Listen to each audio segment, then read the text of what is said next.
Thank you very much. In North Bay, we have over 1,000 sport coaches, coaching almost 40 sports in our local community. My hypothesis is that coaches, sport coaches in particular, are as important as our school teachers and, yes, our parents. I didn't want to take this task on myself today, so I brought 16 of my friends, colleagues, and people I look up to support me in this presentation. There's Maiju. Maiju's in Finland coaching floor hockey. She is a teacher. She's seen as a role model, just like Mason is here on the volleyball court. They are the face of sport to athletes. They are the face of sport to administrators. They are the face of sport to parents. You can see athletes cheer like their coaches. This photo gives me great pleasure. It makes me very happy to see my wife, Michelle, coaching Mandy, one of our great Special Olympics athletes in the country, who will be competing at national games at the end of July. And this is about guiding, helping with life skills, social skills, and yes, being an athlete. If you look closely, you'll see a coach here with an iPad in his hand as an innovator, helping people win world-class Olympic medals. You can't do what the other coaches do. You have to be different. That's our very own Steve Omischel.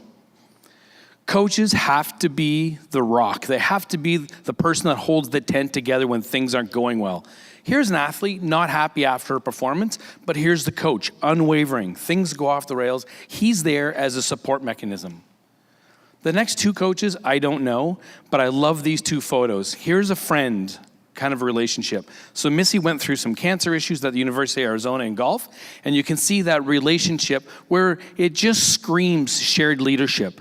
This photo here you'll see of Paul. Paul, I spent a little bit of time with at a conference. And he was a coach of a wrestling champion at Rio. And you can see that they've both put each other on their shoulders in shared leadership and real partnership. This is my really close friend, Jesus from Spain. Him and I were in this photo doing some work in Lima, Peru.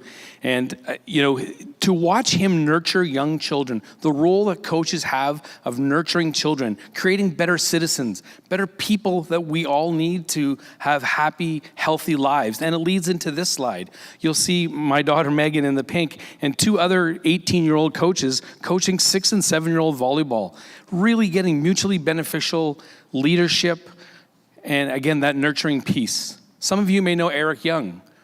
He's our men's varsity volleyball coach at Nipissing, a wonderful tactician, a wonderful motivator. But learning game skills is very different than learning training skills, something our coaches don't do enough of, frankly. I know lots of you know Larry Shepard. Larry is a wonderful mentor to athletes. This photo really demonstrates that. And what I love about Larry is his use of touch. If you've ever seen around him athletes, he is so nurturing. He is so meaningful and so thoughtful on how he interacts with athletes. Coaches have to be analysts. And in today's world of changing technology, what we thought was right before is now wrong. So every day you wake up and have to be flexible and malleable and be that analyst. In this case, that's our son Nicholas with Brooke Henderson's coach. I'm so proud to be a friend and a colleague of this coach, who's the men's softball coach at Laurier. He is one of the absolute leaders in the LGBTQ community, really making sport accessible and safe for that community. Again, here's Larry, a technician. We have to correct things. That's what we do as coaches. We don't just do the nurturing piece. We have to be technicians. We have to help with technique, on course, on court, in the pool, wherever that might be. But you can have all that. And if you can't communicate, like my great friend Beth, who's a head coach at RMC in women's rugby, if you don't have her communication skills, it's worth nothing.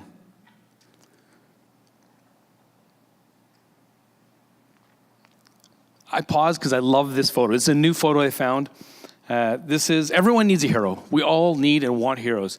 And to look at a sledge coach and look at that child looking up in such awe, we have lots of data, lots of research knowing that that's the case.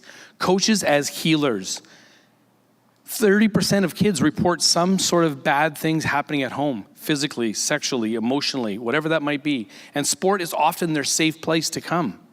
I'm so happy that Truth and Reconciliation identified 4 recommendations to help the Indigenous community heal. This is a wonderful picture from Kenya. This is Coach Emmanuel making no excuses, no equipment, no golf course, and we're still going to learn the game of golf. I leave you with this. The relationship coaches have with athletes can be lifelong.